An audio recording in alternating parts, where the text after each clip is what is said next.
Assalamualaikum warahmatullahi wabarakatuh. Selamat datang di channel Bimbel Pena Pelajar Bimbel Daring ala YouTube. Hari ini kita akan belajar Fisika SMA kelas 11 bab fluida statis bagian 1.0. Dan submateri yang akan kita bahas adalah massa jenis, tekanan hidrostatis, dan hukum utama hidrostatis. Fluida statis. Jadi fluida statis ini merupakan bagian dari fluida. Nah, kalau ditanya fluida itu apa? Fluida ini adalah zat yang bisa mengalir. Dan yang termasuk dalam fluida ini adalah zat cair dan juga gas. Ya. Dan fluida itu sendiri ini terbagi menjadi dua. Ya, ada fluida statis dan ada fluida dinamis. Dan yang hari ini akan kita bahas itu adalah fluida statis. Apa itu fluida statis? Jadi fluida statis itu merupakan salah satu cabang ilmu sains yang membahas tentang karakteristik fluida yang tidak bergerak, ya, atau yang diam. Ya, jadi fluida statis ini membahas suatu tekanan fluida atau yang diberikan oleh fluida pada suatu objek yang berada di dalamnya. Karakteristik dan besaran-besaran yang terdapat dalam fluida statis itu yang pertama adalah massa jenis. Sebelum kita bahas tentang massa jenis, silakan Ananda perhatikan gambar ini. Ya. Nah, kalau Ananda lihat, kenapa minyak selalu di atas dan tidak menyatu dengan air? Ya, selalu di atas kan? Ada yang tahu jawabannya? Iya, nanti kita akan temukan jawabannya setelah kita bahas massa jenis ya. Oke, jadi apa itu massa jenis? Jadi massa jenis itu adalah ukuran kerapatan suatu benda dan didefinisikan sebagai massa partikel tiap satuan volume. Jadi secara matematis massa jenis ρ ini adalah pembagian dari massa terhadap volume. Ya, di mana M itu adalah massa zat satuannya kilogram, V adalah volume satuannya meter kubik, dan ρ adalah massa jenis satuannya kilogram per meter kubik. Besaran selanjutnya yang akan kita bahas adalah tekanan. Jadi nanti kita akan bahas tekanan pada zat padat dan tekanan hidrostatis pada zat cair. Sekarang Anda perhatikan dulu nih dua gambar ini. Jadi ini ada sepatu Keds dan ini ada sepatu heels. Nah, coba Anda bayangkan. Lebih sakit mana nih ketika diinjak dengan orang yang sama tapi menggunakan sepatu yang berbeda? Saat diinjak menggunakan Keds atau heels? Pasti menggunakan sepatu heels. Kenapa? Karena tekanan pada sepatu heels ini tertumpu pada satu titik ini, ya, yang luas permukaannya kecil sehingga menghasilkan tekanan yang besar, ya. Jadi di sini bisa kita simpulkan bahwa tekanan itu sebanding dengan gaya yang diberikan dan berbanding terbalik dengan luas penampangnya. Ya, jadi tadi walaupun diinjak dengan orang yang sama sehingga gayanya itu sama, tapi karena luas permukaannya berbeda sehingga menghasilkan tekanan yang beda. Semakin kecil luas penampangnya, maka tekanan yang dihasilkan akan semakin besar. Oke, sekarang kita lanjutkan dengan tekanan hidrostatis. Jadi apa itu tekanan hidrostatis? Tekanan hidrostatis ini adalah tekanan pada zat cair yang disebabkan oleh fluida yang tidak bergerak. Ya, yang dialami oleh suatu titik di dalam fluida diakibatkan oleh gaya berat fluida yang berada di atas titik itu. Ya, jadi itulah sebabnya kenapa konstruksi dinding bendungan itu semakin menebal di bagian dasarnya. Ya. Oke, secara matematis tekanan hidrostatis ini bisa kita cari menggunakan persamaan ρ dikali dengan G dikali dengan H. Nah, dari mana persamaan ini didapat? Oke, dari sini ya. Tadi kan tekanan itu perbandingan antara gaya yang diberikan terhadap luas penampang. Ya kan? Nah, gayanya di sini ini adalah gaya berat fluidanya. Berarti kita gantikanlah W dibagi dengan A. Ya, di mana W itu adalah perkalian antara massa dengan gravitasi. Berarti dibagi dengan A. Nah, massa di sini tadi kan kita udah belajar bahwa ρ itu adalah M dibagi dengan V. Berarti kalau mau cari M itu adalah perkalian ρ dengan volume. Berarti ini kita ganti ya, M di sini kita ganti berarti ρ dikali V dikali G-nya tetap dibagi dengan A. Ya, di mana volume itu adalah perkalian antara ketinggian dengan luas penampang, ya kan, G-nya tetap dan ini tetap A.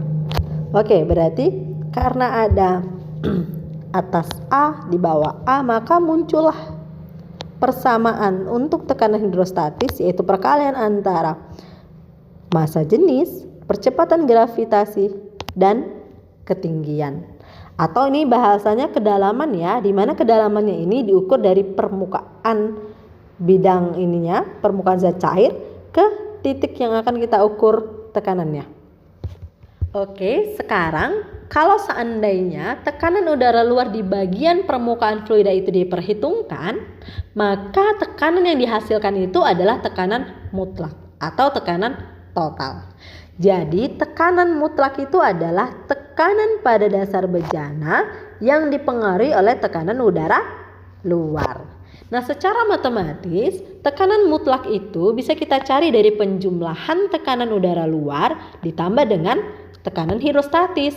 Nah, kalau kita jabarkan tekanan hidrostatis, maka kita dapatkan tekanan total atau tekanan mutlak itu penjumlahan dari tekanan udara luar ditambah perkalian massa jenis, percepatan gravitasi, dan kedalaman.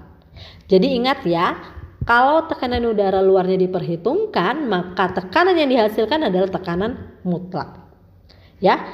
Oke, sekarang PO ini adalah tekanan udara luar, itu nilainya 1 atm setara dengan 76 cm Hg, setara dengan 1,013 kali 10 pangkat 5 Pascal.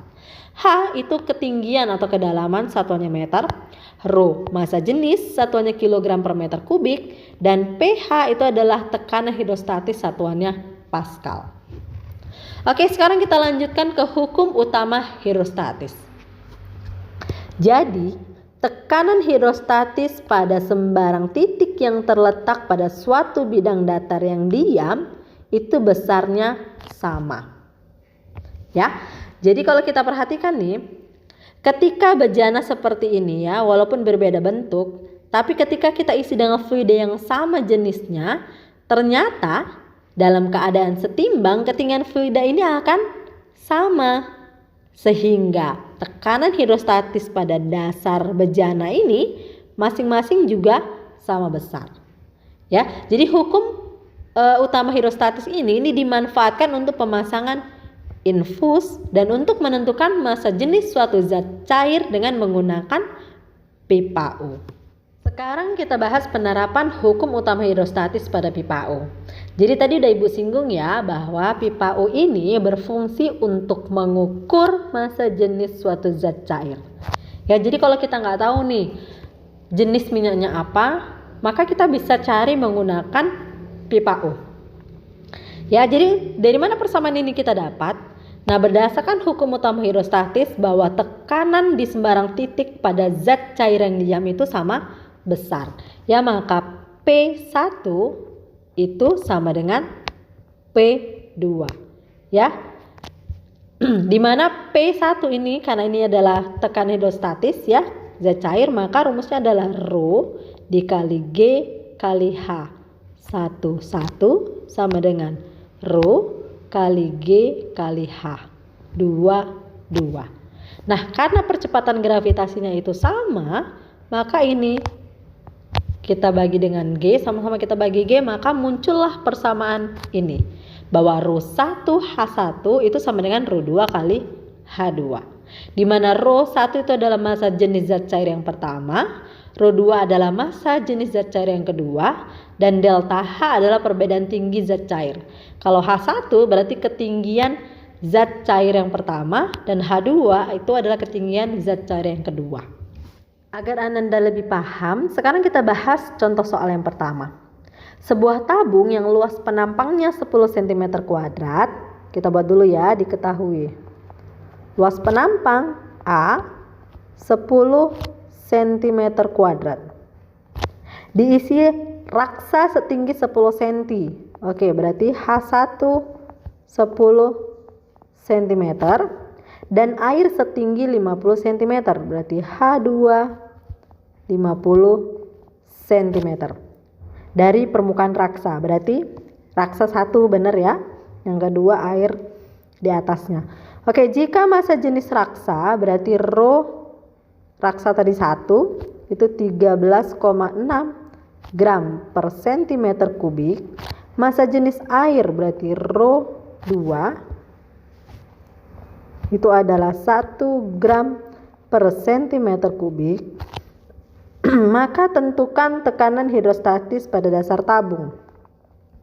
Oke, karena ini tekanan hidrostatisnya ada 2, 1 dan 2, berarti tekanan hidrostatis total ya, Ibu buatnya pH ya. Yang kedua yang ditanya itu adalah gaya hidrostatis, berarti FH. Oke, sekarang kita coba jawab. Nah, sebelum kita jawab, kita ubah dulu nih satuannya ya. Oke, 10 cm kuadrat. Kalau cm kuadrat ke meter kuadrat itu adalah 10 negatif 4. Oke, 10 dari cm ke meter itu negatif 2. Berarti ini juga 50, 10 negatif 2. Oke, kita ubah ini gram ke kilogram negatif 3. Tapi cm pangkat 3 ke meter pangkat 3 itu negatif 6. Jadi min 3 dibagi 10 minus 6 jadinya 10 pangkat 3. Jadi untuk mengubah dari gram per centimeter kubik ke kilogram per meter kubik itu adalah dikali 1000 ya, atau 10 pangkat 3 jadinya kilogram per meter kubik. Ingat ya, kali 1000 berarti 1 kali 10 pangkat 3 kilogram per meter kubik. Nah, sekarang kita jawab untuk yang pH, tekanan hidrostatis. Oke, untuk yang A, karena di sini tekanan hidrostatisnya ada 2, berarti kita buatnya ya pH 1 ditambah pH 2. Ya, dimana pH itu rumusnya adalah Ru GH. Karena ini jenisnya beda berarti 1 tambah Ru GH 2. Oke. 1 Ru 1-nya itu 13,6 kali 10 pangkat 3. G-nya 10.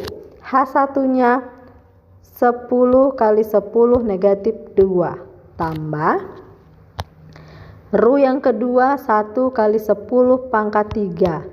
G-nya 10 hanya 50 kali 10 negatif 2. Oke, negatif 2. Oke, sama dengan 13,6 kali 10 136 kali. Oke, ini kali 10 kali 10 berarti gini ya, tambah 0 1 lagi.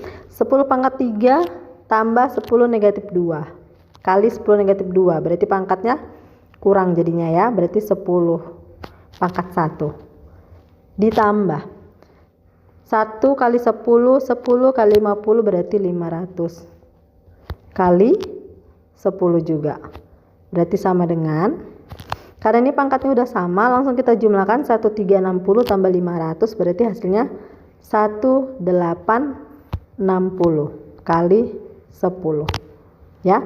Atau kita bisa buat ini berapa, kalau mau digeser komanya ini kan pangkat 1, ibu geser ini 1 2 jadi tambah 2 ya kan, jadinya 18,6 ya, 18,6 kali 10 pangkat 3. Itulah dia dapatnya pH, satuannya Pascal ya. Sekarang kita mau cari yang B. FH ya. Kalau PF per A berarti F adalah P kali A. P nya adalah pH.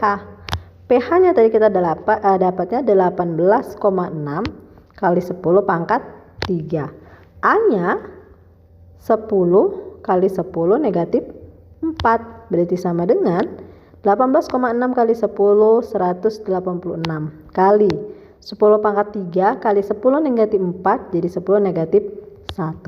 Berarti hasilnya 18,6 Newton. Nampak ya? Jadi pH dapatnya tadi 18,6 kali 10 pangkat 3, sedangkan FH dapatnya adalah 18,6 Newton. Gimana dengan contoh soalnya? Agak panjang ya, tapi tenang.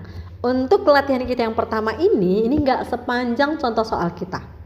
Ya, tapi kalaupun Ananda masih ada yang bingung dengan contoh soal kita, silakan Ananda tanyakan di kolom komentar. Kalau Ananda sudah paham, silakan uji pemahaman Ananda dengan latihan kita yang pertama. Sekarang kita lanjutkan contoh soal yang kedua. Sebuah pipa U mula-mula diisi dengan air. Pada salah satu kaki tersebut diberi minyak. Tinggi minyak adalah 10 cm dan selisih tinggi permukaan air adalah 8 cm. Jika diketahui massa jenis air adalah 1 gram per cm kubik, maka tentukan massa jenis minyak tersebut. Oke, langsung aja kita buat apa aja nih, kasih tahu ya dari soalnya. Oke, karena ada gambar, kita baca aja gambarnya. Berarti H air 8 cm, H minyak 10 cm, Ru air 1 gram per cm kubik. Nah, yang ditanya itu adalah Ru minyak. Oke, kita jawab. Nah, sebelum kita jawab, perlukah kita ubah satuannya? Nggak perlu ya, karena kebetulan satuan udah sama semua. Ya, oke, sekarang kita jawab berdasarkan hukum utama hidrostatis. Persamaan untuk mencari massa jenis untuk pipa U itu adalah Ru1 kali H1 sama dengan Ru2 kali H2. Nah, karena ini udah ada namanya, maka kita ikutin aja sesuai namanya. Berarti Ru air kali H air itu sama dengan Ru minyak kali H minyak. Nah, Ru airnya 1, H minyaknya 8. H airnya 8, Ru minyaknya yang ditanya dan H minyaknya 10. Berarti 8 sama dengan 10 Ru minyak.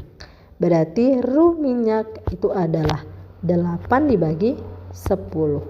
Berarti kita dapat 0,8 gram per cm kubik. Tuntas sudah pembahasan kita hari ini. Semoga Ananda paham dengan apa yang telah Ibu jelaskan. Kalau masih ada yang belum paham, silakan tanyakan di kolom komentar. Kalau sudah paham, silakan lanjutkan uji pemahaman kalian dengan latihan 2 ini. Selamat mengerjakan. Sampai jumpa di video kita berikutnya. Wassalamualaikum warahmatullahi wabarakatuh.